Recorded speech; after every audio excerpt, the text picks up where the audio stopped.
khawatir saya kalau ilmu ini sudah hilang, terus ayat-ayat yang biasa tentang kemanusiaan dikira biasa. Padahal ayat ini super, misalnya nikah. Nikah itu oleh Allah, perempuan yang kita nikahin, itu oleh Allah disebut surga.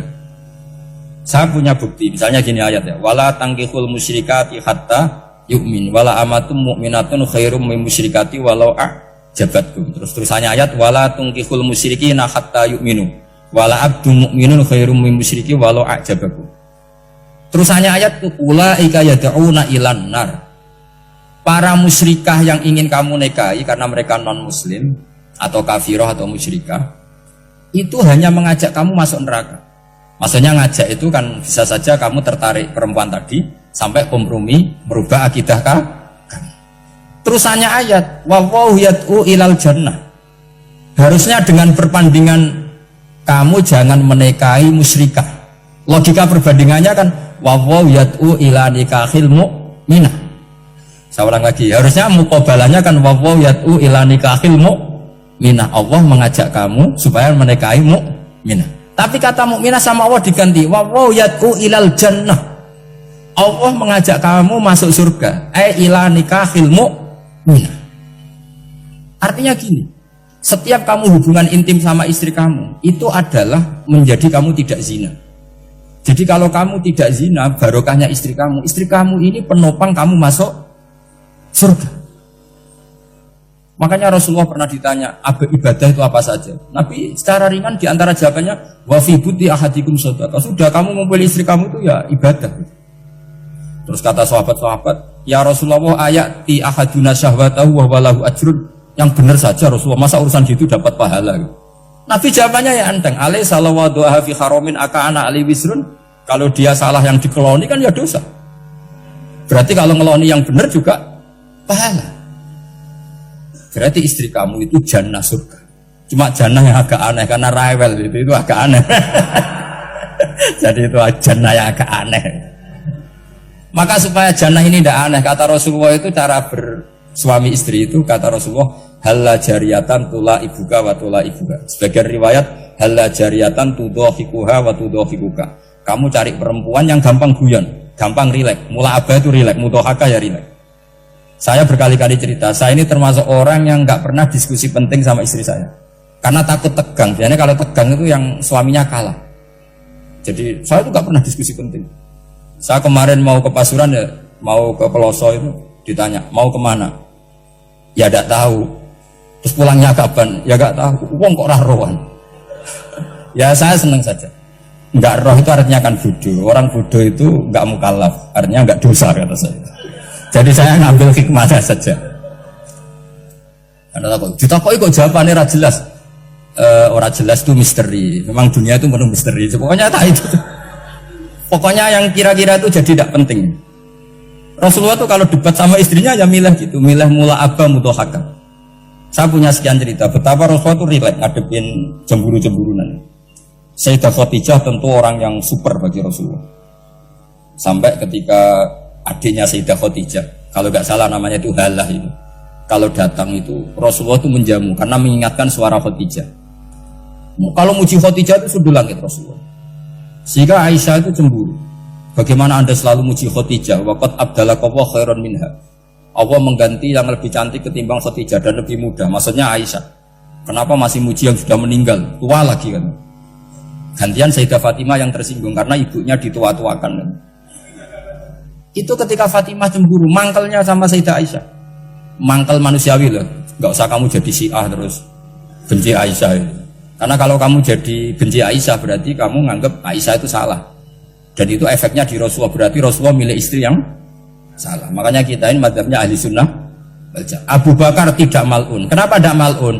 Kalau kamu bilang Abu Bakar mal'un berarti Rasulullah salah pilih teman. Umar tidak mal'un karena Rasulullah pasti milih teman yang benar. Begitu juga milih istri yang benar. Dalilnya tidak usah jauh-jauh.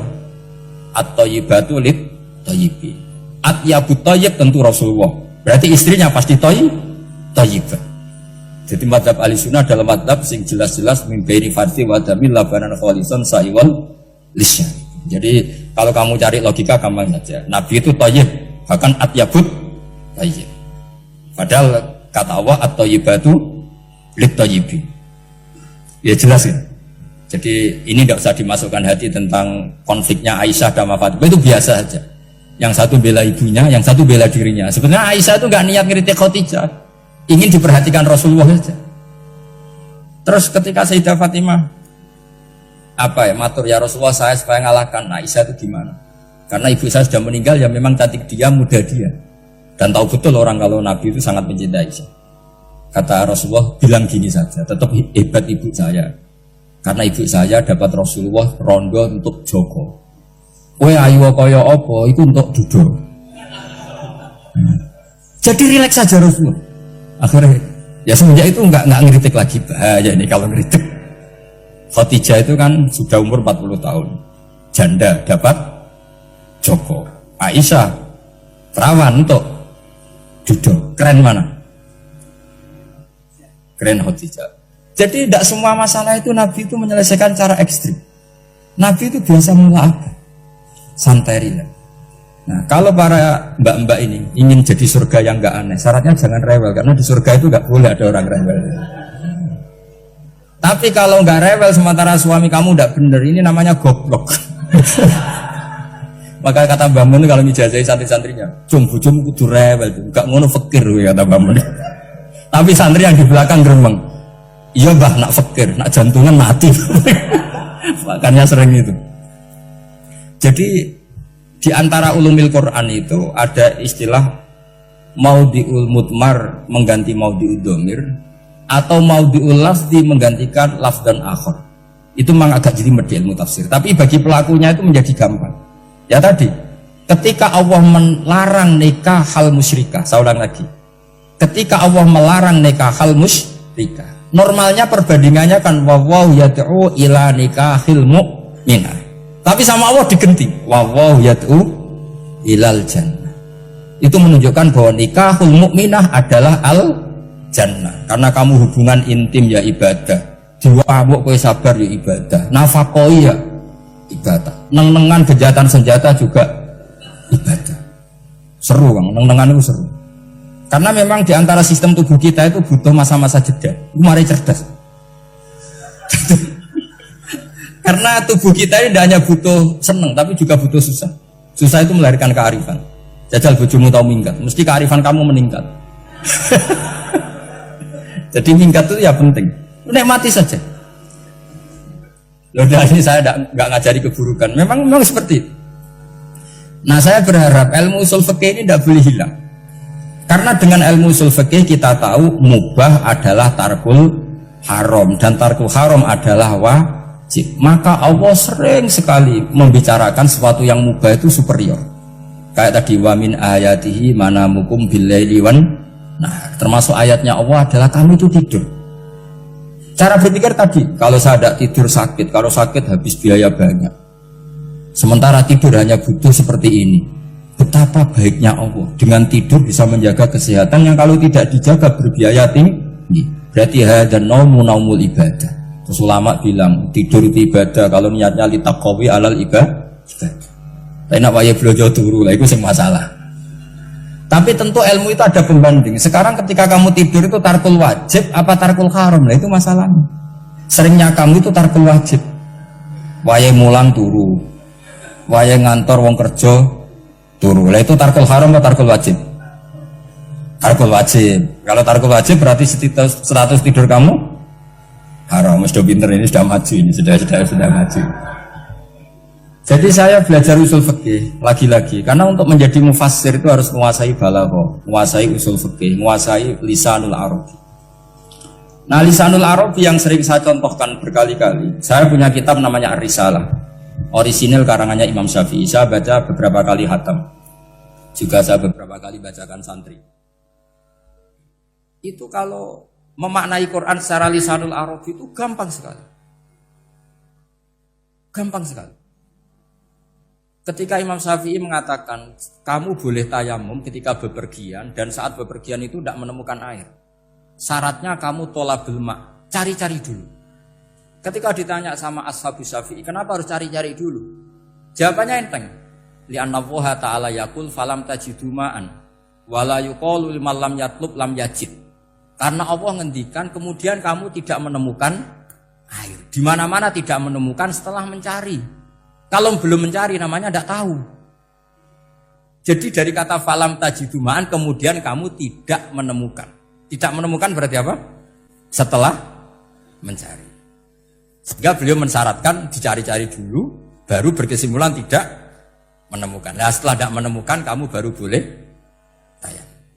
Segampang itu ilmu usul fikih di depan Imam Syafi'i. Ulumul Quran dianalisis dengan usul fikih. Ketika ditanya, kenapa Anda mensyaratkan nikah itu pakai wali? Ayatnya apa? Kalau hadisnya jelas, la nikaha illa biwaliyin mursyidin. Ayatnya apa? Imam Syafi'i secara enteng baca ayat fala ta'duluhunna ayyankihna azwajahunna idza tarawdu bainahum bil ma'ruf. Jika wanita yang kamu waleni, saya ulang lagi, jika perempuan yang kamu walikan, misalnya kamu punya anak yang umur 20 tahun ingin nikah sama seseorang. Seseorang ini layak. Ya misalnya kiai ya apal alfiyah. Tadi kata Mbah Mus itu muridnya Mbah Khalil itu alfiyah diwolak-walik apa? Saking seringnya belajar alfiyah kata beliau sampai santri apal alfiyah wolak-walik tapi raro carane jamak kosor. Karena dulu pondoknya mau pondok nahwu. Jadi kayak di ngelirap itu. Tonggone nganti apal fa'ala yaf'ulu fa'lan. Cinone weh apal sange bedino itu ujiane ra selawatan fa'ala yaf'ulu fa'lan wa ma fa'lan wa fa'ilun. Jadi pondok ya macam-macam. Itu saya tadi sampai mana itu? Tentang apa? Wali nikah tadi. Di bab fikih, saya ulang lagi di bab fikih. Itu kata Allah, jika perempuan yang kamu walikan itu ingin nikah, fala ta'duluhunna, jangan kamu larang. Kata Imam Syafi'i, kalau seorang wali tidak punya hak mewalikan, maka larangan jangan menghalangi itu tidak ada gunanya. Misalnya gini, Zaid itu tidak punya utang saya ulang lagi, Zaid tidak punya utang saya. Memang ini ilmu logika, Zaid tidak punya utang saya. Terus sampean bilang ke saya gini, Gus Bah, Zaid ojo tageh. Itu omongannya wong aneh apa enggak?